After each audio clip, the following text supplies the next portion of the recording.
Hi, my name is Robert. Please read the comments in the About section of this video. It has valuable information and updates. My YouTube channel has a disclaimer video that I encourage you to watch. And please like, share, and subscribe. I hope you found what you're looking for. Thank you very much for watching. Okay, I'm pretty sure this is day 6 on the white wagon for my mom. Today I'm going to do the tune-up on it, install the tune-up, the spark plugs, change the filters, and probably do an oil change a little later, do a couple other knick-knack things, and hopefully get started on swapping that angle gear over. It's very cold today, probably the coldest day of the year so far.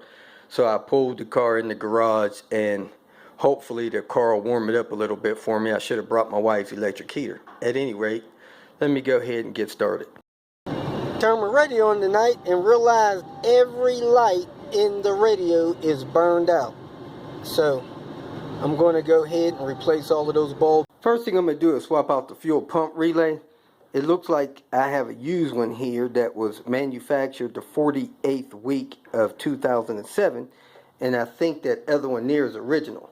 So I'm going to put that one in the glove box and explain to my mom how that works and swap it over if she ever has a problem with no start. I recommend that people replace these relays every 10 years because Volvo has a history of relay issues with the fuel pump, and if you just replace it every 10 years, you should never have a problem with it. Next order of business is the cabin air filter.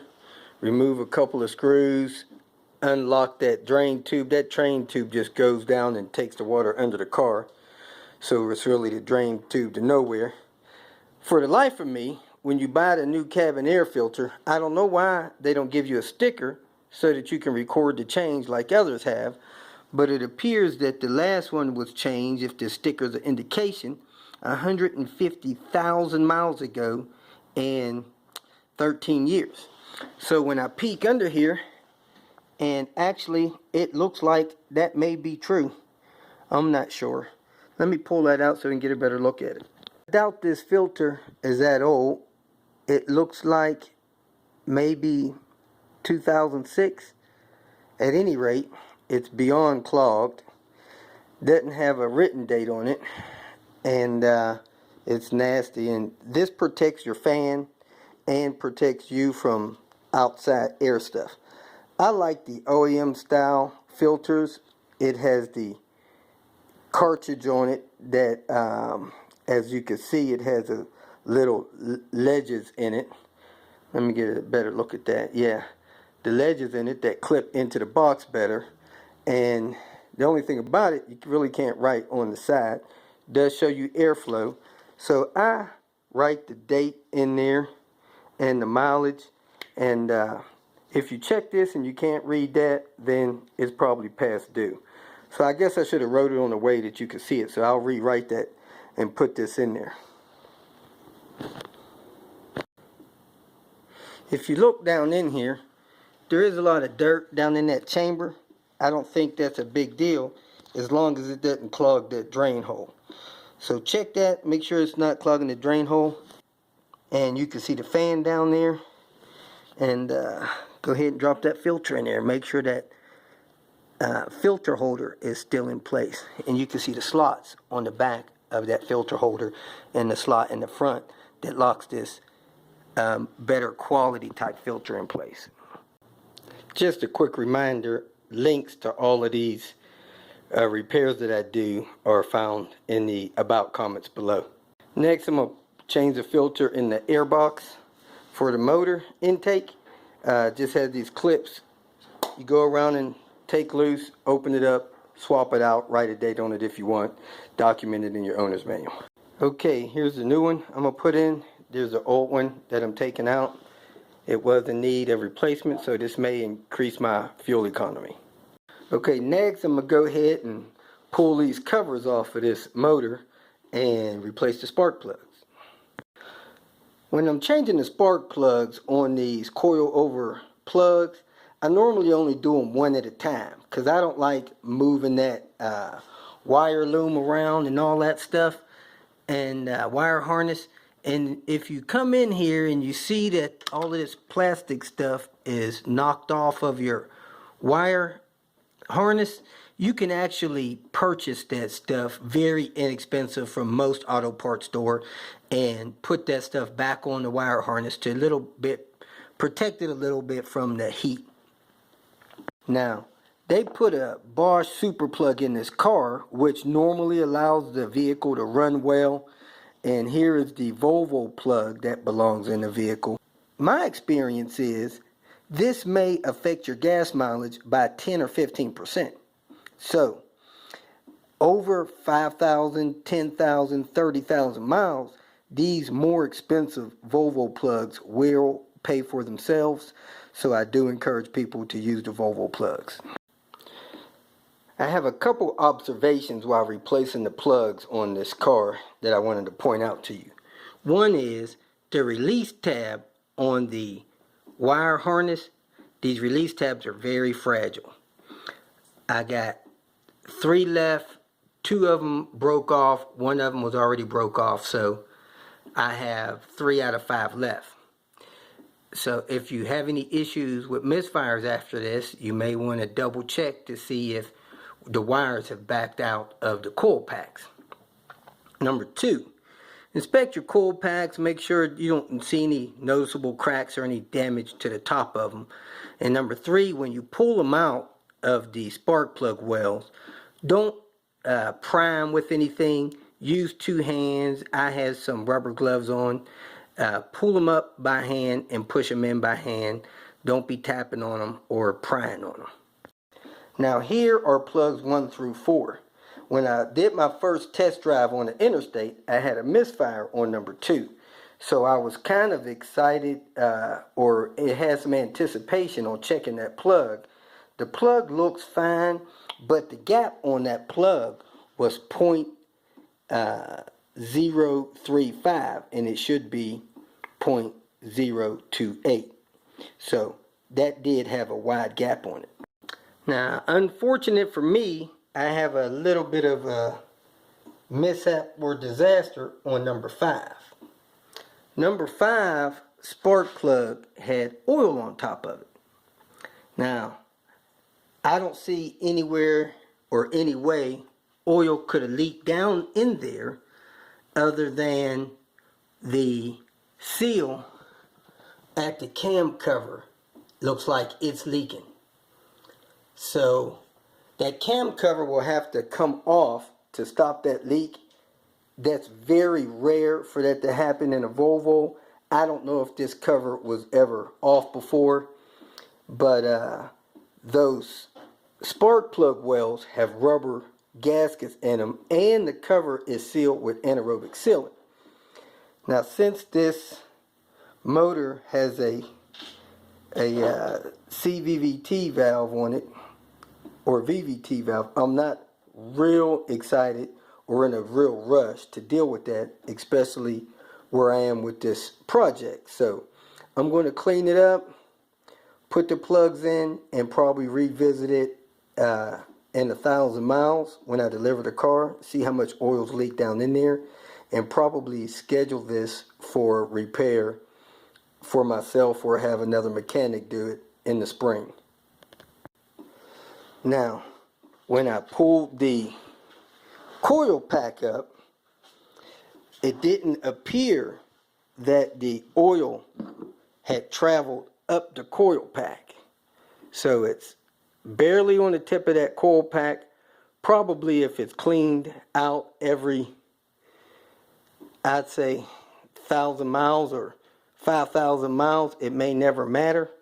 But, and I don't know when the last time these plugs were replaced. So as far as I know, it's been 15, 20,000 miles since that oil's been leaking down there and nobody's cleaned it out. So I'm going to clean it out, see how far the oil rises in 1,000 miles, and go from there. Now, these things do make a pretty good seal on the plug, and my thought is, as long as oil doesn't travel up to the electrode, this may never matter, but it's not a situation that you want to ignore and let get worse and then start experiencing misfires on number 5. If you ever have oil on top of the spark plug like that, you need to realize that the oil is not getting down in the cylinder, because the threads and the seal on the spark plugs seal off the cylinder chamber, and that oil is simply on top of the plug from where it screws into the head up. And as long as it don't get into the electrode and start causing misfires, you're probably okay. But you do need to monitor it, and if it gets bad where you can't service it above its level rise, then you need to dig in and get that fixed. Next thing I'm going to do is replace this upper torque mount, because I did notice that it was not tight, torn up, easy to move. But in doing this time, I realized the firewall mount is blown out as well. I promise you, I've never seen one of these blown out. I've replaced them before because I wanted a heavy duty one, but this one is blown out. So I'm going to have to order one of those and get that replaced as well. Well, here's this mount, and it was, like you see, it's really loose. Doesn't have any Volvo markings on it, whereas this replacement one that I pulled out of the salvage yard does. Looks like it's got some kind of aftermarket insert bushing in there, but it's definitely, once it's secure in there, it's probably going to be better than this one was. But again, I need to get that firewall mount and get that replaced. I had to take the air box out of the way in order to tighten that back bolt back there, putting this mount in. Okay, now I'll replace this little vent tube for the ECU box. Okay, like I said, this radio that I replaced had all the light bulbs burned out except for the display. So I pulled it, and I'm going to change these 5 bulbs out. Okay, I'm not a big fan of driving lights being on all the time, so I'm going to cut off the driving lights. You push the button in, turn it to the left, a little bit counterclockwise, let it go. Now when I turn the ignition on, the headlight should be off.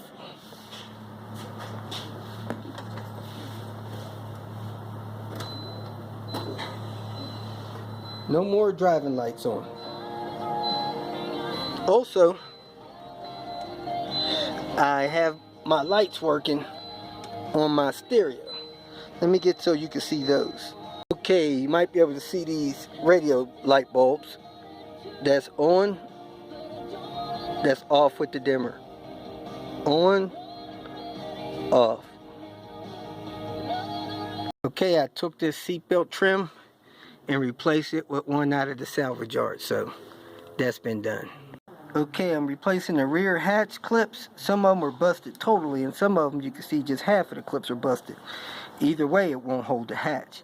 And I got the whole hatch panel assembly, because buying the clips I needed was almost the same price as buying the whole hatch kit. Okay, I put these clips in the door and got that panel secure. You got to be careful to get these old broken ones out of the door before you try to put these in. So I got one left over there, and then these go in that side trim and lock into the body that way.